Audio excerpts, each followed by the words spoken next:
ന്യൂഡൽഹി.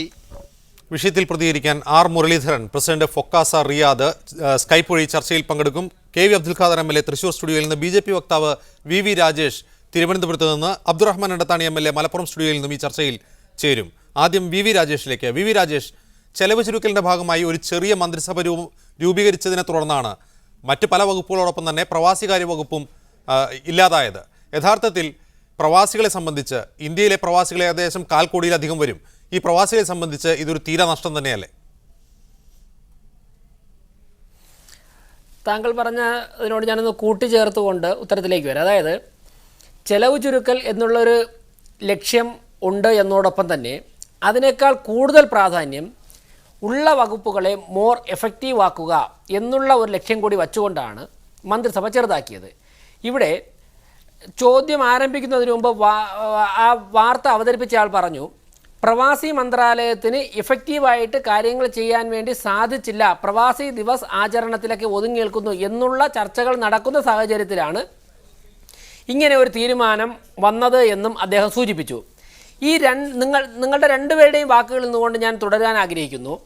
ഇത്തരത്തിൽ വളരെ ഇഫക്റ്റീവായിട്ട് ഈ മന്ത്രാലയം കൊണ്ടുപോകണം എന്നുള്ള ഒരു ഉദ്ദേശത്തോടു കൂടിയാണ് ഇങ്ങനെ ഒന്ന് ക്ലബ്ബ് ചെയ്തത് എന്നാണ് ഞാൻ മനസ്സിലാക്കുന്നത്. കാരണം വിദേശ രാജ്യങ്ങളിൽ ഏറ്റവും കാര്യക്ഷമമായിട്ട് കാര്യങ്ങൾ കൈകാര്യം ചെയ്യുവാൻ സാധിക്കുന്നത് വിദേശകാര്യ വകുപ്പിനാണ്. പലപ്പോഴും പ്രവാസി വകുപ്പ് ഏതെങ്കിലും ഒരു തീരുമാനം എടുത്തില്ല. ഫോർ എക്സാമ്പിൾ, വിദേശകാര്യ വകുപ്പ് ഫ്രെയിം ചെയ്യുന്ന, അവർ ഉണ്ടാക്കുന്ന ബേസിക് റൂൾസ് വച്ചിട്ടാണ് പ്രവാസികളുടെ കാര്യങ്ങൾ നടക്കുന്നത്. അതോടൊപ്പം തന്നെ പ്രവാസികാര്യ വകുപ്പ് പ്രവർത്തിക്കേണ്ടത്. അപ്പോൾ 2 മന്ത്രിമാർ ആകുന്ന സമയത്ത് പലപ്പോഴും ഇത് തമ്മിൽ യോജിക്കാതെ വരികയും അങ്ങനെയുള്ള പ്രശ്നങ്ങൾ ഉണ്ടാകാറുണ്ട്. മാത്രവുമല്ല, പ്രവാസി വകുപ്പിന് മറ്റൊരു രാജ്യത്തിൻ്റെ വിദേശകാര്യ വകുപ്പിനോട് കാര്യങ്ങൾ അവതരിപ്പിക്കുന്നതിന് ഒരുപാട് പരിമിതികളുണ്ട്.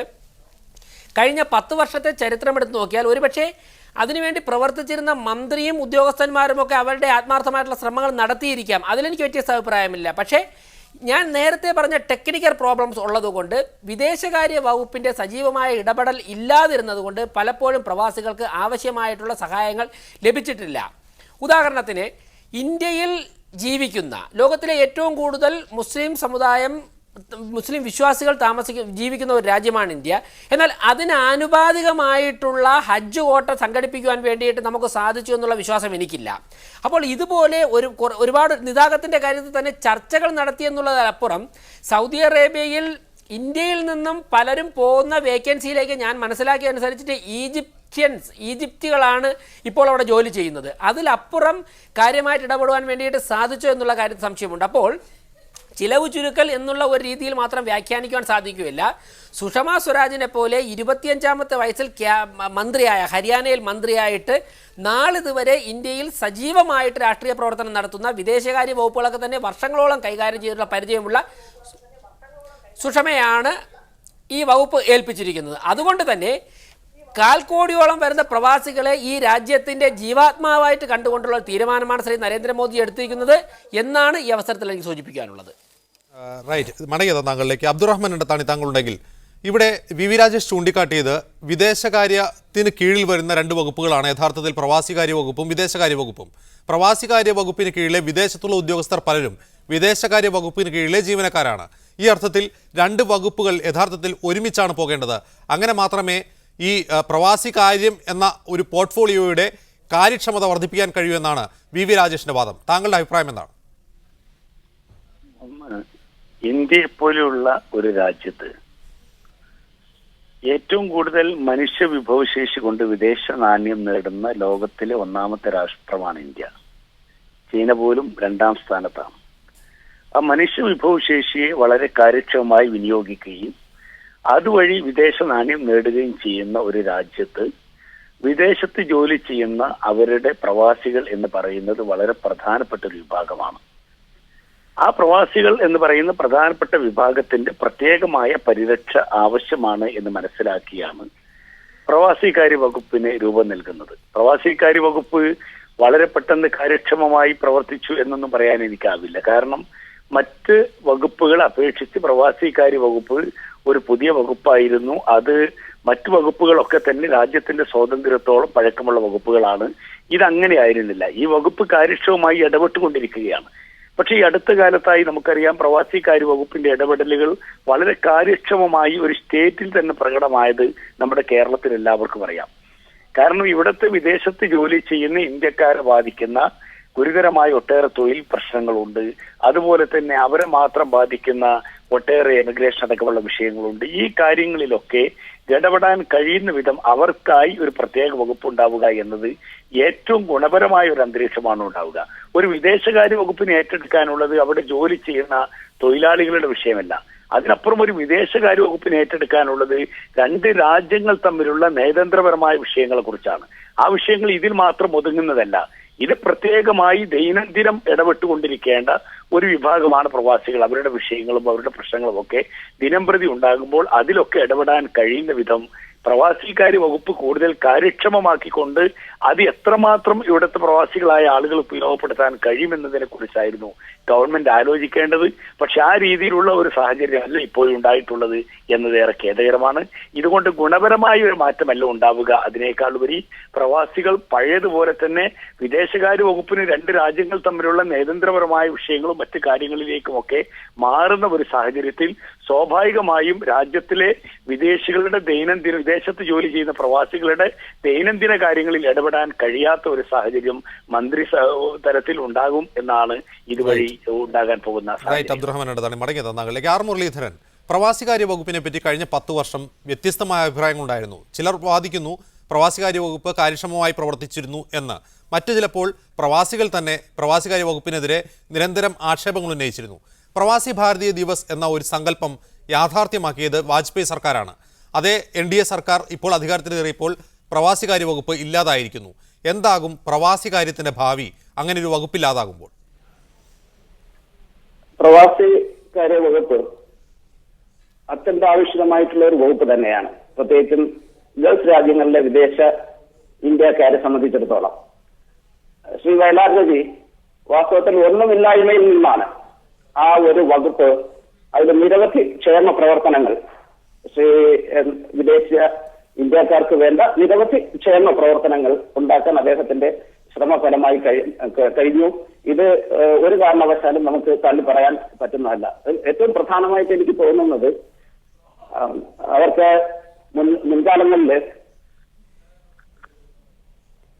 മുൻകാലങ്ങളിൽ ഉണ്ടായിരുന്ന നിരവധി പ്രശ്നങ്ങൾ ഒഴിവാക്കുന്നതിന് വേണ്ടിയിട്ട്, വിദേശങ്ങളിൽ ജോലി ചെയ്യുന്ന ആളുകൾ നേരിടുന്ന പ്രശ്നങ്ങൾ ഒഴിവാക്കുന്നതിന് വേണ്ടിയിട്ട് പ്രവാസി ഭാരതീയ ഭീമാ യോജന എന്ന ഇൻഷുറൻസ് പദ്ധതി അദ്ദേഹം ആവിഷ്കരിച്ചത് ഒരു വലിയ കാര്യം തന്നെയാണ്. വലിയൊരു ചുവടുവയ്പായിരുന്നു. അതോടൊപ്പം തന്നെ ഇന്ത്യൻ കമ്മ്യൂണിറ്റി വെൽഫെയർ ഫണ്ട് എന്നുള്ള ഒരു ഫണ്ട് വിദേശങ്ങളിൽ കഷ്ടപ്പെടുന്ന ആളുകൾക്ക് വേണ്ടി ഉണ്ടാക്കിയ വിദേശ രാജ്യങ്ങളിലെ ഇന്ത്യൻ മിഷനുകളിലൂടെ വഴി ഇംപ്ലിമെന്റ് ചെയ്യേണ്ട ഒരു സംഗതിയായിരുന്നു ആണത്. അത് ഉണ്ടാക്കിയതിന്റെ ക്രെഡിറ്റ് തീർച്ചയായിട്ടും വയലാർ രവിക്ക് തന്നെ കൊടുക്കേണ്ടതുണ്ട്. അങ്ങനെയുള്ള കാര്യങ്ങൾ അദ്ദേഹം ചെയ്തു. പിന്നെ അതുപോലെ നിരവധി ക്ഷേമ പ്രവർത്തനങ്ങൾ ശ്രീ വയലാർ രവിയുടെ ശ്രമഫലമായിട്ട് ഉണ്ടായി എന്നുള്ള കാര്യം നിസ്തർക്കമായിട്ടുള്ള ഒരു കാര്യമാണ്. വിദേശ ഇന്ത്യക്കാർക്ക് വേണ്ടിയിട്ടുള്ള കാര്യങ്ങൾ, വിദേശങ്ങളിൽ ജോലി ചെയ്യുന്ന, പ്രത്യേകിച്ചും ഗൾഫ് നാടുകളിൽ ജോലി ചെയ്യുന്ന വിദേശ ഇന്ത്യക്കാർക്ക് വേണ്ടിയിട്ടുള്ള കാര്യങ്ങൾ പലരും ചെയ്യേണ്ടത് വിദേശങ്ങളിലല്ല, വാസ്തവത്തിൽ അത് ഇന്ത്യയിൽ തന്നെയാണ് ആ നിയമനിർമ്മാണങ്ങൾ ഒക്കെ നടത്തേണ്ടത്. മാത്രമല്ല റിക്രൂട്ട്മെന്റ് ഏജൻസിനെ നിയന്ത്രിക്കേണ്ട കാര്യങ്ങളെല്ലാം തന്നെ പ്രൊട്ടക്ടർ ഓഫ് എമിഗ്രൻസ് ഒക്കെ തന്നെ ഇന്ത്യയിലാണ്.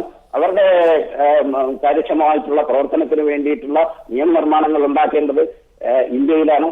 അതുകൊണ്ട് നിരവധി കാര്യങ്ങൾ ഇന്ത്യയിൽ ചെയ്യുകയും അത് വിദേശത്ത് ഇംപ്ലിമെന്റ് ചെയ്യുക എന്നുള്ള ഒരു രീതിയാണ് ആവിഷ്കരിക്കേണ്ടത്. അതാണ് ഇതുവരെ ഒരു പ്രഷർ തീർച്ചയായിട്ടും വിദേശ കാര്യ വകുപ്പിന് വിദേശങ്ങളിൽ അംബാസിഡറും അതുപോലെ തന്നെ മറ്റ് വിദേശകാര്യ വകുപ്പിന്റെ സ്റ്റാഫിന്റെ മേലിൽ ഒരു പ്രഷർ ഉണ്ടാക്കാൻ വേണ്ടിയിട്ട്, വിദേശ ഇന്ത്യക്കാരുടെ ക്ഷേമത്തിന് വേണ്ടിയിട്ട് നല്ലൊരു പ്രശ്നം ഉണ്ടാക്കാൻ വേണ്ടിയിട്ട്. ആർ മുരളീധരൻ മടങ്ങിയത്. KV അബ്ദുൽ ഖാദർ MLA ഉണ്ട് ഇപ്പോൾ തൃശൂർ സ്റ്റുഡിയോയിൽ. KV അബ്ദുൽ ഖാദർ, പ്രവാസികാര്യത്തിന് ഒരു വകുപ്പില്ലാതായിരിക്കുന്നു കേന്ദ്രമന്ത്രിസഭയിൽ. ഇത് ഒരർത്ഥത്തിൽ ഒരുപാട് പ്രവാസികൾ ഉള്ള ഇന്ത്യ പോലുള്ള രാജ്യത്ത് ദുരവ്യാപകമായ പ്രത്യാഘാതങ്ങൾ ഉണ്ടാക്കും എന്ന് തന്നെയാണ് കരുതപ്പെടേണ്ടത്. കാരണം ഈ പറഞ്ഞ പ്രവാസികളെല്ലാവരും തന്നെ നാട്ടിലേക്ക് പണം അയക്കുന്നുണ്ട്. പക്ഷേ ഈ പറഞ്ഞ പ്രവാസികളാരും വലിയ തുക ശമ്പളം വാങ്ങുന്ന തൊഴിലാളികളല്ല. ഇന്ത്യയെ സംബന്ധിച്ച് ഒരു മൂന്നാം ലോക രാജ്യത്തിൽ നിന്ന് കുടിയേറുന്ന തൊഴിലാളികൾ തീരെ കുറഞ്ഞ വരുമാനമുള്ളവരാണ്. അവരുടെ ക്ഷേമ പ്രവർത്തനങ്ങൾക്കുള്ള പ്രാധാന്യം ഇല്ലാതാവുകയല്ലേ ഈ മിനിസ്ട്രി ഇല്ലാതാവുന്നതിലൂടെ? കേന്ദ്രമന്ത്രിസഭ അത്തരമൊരു തീരുമാനമെടുത്തതിൻ്റെ പശ്ചാത്തലം എന്താണ് എന്നെനിക്കറിയില്ല. ഒരു പ്രവാസി കാര്യ മന്ത്രാലയവും ഒരു മന്ത്രിയും ഉണ്ടായിട്ട് പോലും നാം പ്രതീക്ഷിച്ച കാര്യങ്ങളൊന്നും ഇതുവരെ നടന്നിട്ടില്ല എന്നത് സത്യമാണ്. ഇപ്പോൾ അങ്ങനെ ഒരു മന്ത്രിയും വേണ്ട എന്നൊരു തീരുമാനം കൂടി വരുന്നത് പ്രവാസി സമൂഹത്തെ സംബന്ധിച്ചിടത്തോളം വളരെ പ്രയാസകരമായ ഒരു കാര്യമാണ് ഉണ്ടാക്കുക. എന്തുകൊണ്ടാണ് കേന്ദ്രമന്ത്രിസഭ അങ്ങനെ ഒരു തീരുമാനം എടുത്തതെന്ന് എനിക്കറിയില്ല. കേരളത്തെ സംബന്ധിച്ചിടത്തോളം വളരെ ആശങ്കാജനകമായിട്ടുള്ളൊരു തീരുമാനമാണ് അത്. 35 ലക്ഷത്തോളം ആളുകൾ വിവിധ ഗൾഫ് രാജ്യങ്ങളിൽ പണിയെടുക്കുന്നു. അവർ ഒട്ടേറെ തൊഴിൽപരമായിട്ടുള്ള വെല്ലുവിളികൾ നേരിട്ടുകൊണ്ടിരിക്കുകയാണ്. ഏറ്റവും ഒടുവിൽ സൗദി അറേബ്യയിൽ നിന്ന് നാം കേട്ട വാർത്ത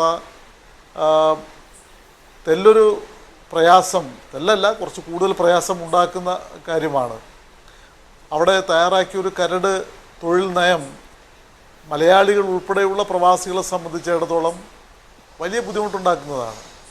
അത്തരം പ്രയാസകരമായ സന്ദർഭങ്ങളിൽ ഈ മലയാളികൾ ഉൾപ്പെടെയുള്ള പ്രവാസികളുടെ, ഇന്ത്യക്കാരുടെ പ്രശ്നങ്ങൾ കൈകാര്യം ചെയ്യാൻ ചുമതലപ്പെട്ട ഒരു മന്ത്രാലയം, അതിനൊരു മന്ത്രി ഇല്ലാതാകുന്നത് തീർച്ചയായിട്ടും വലിയ പ്രതിസന്ധിയാണ് ഉണ്ടാക്കുക.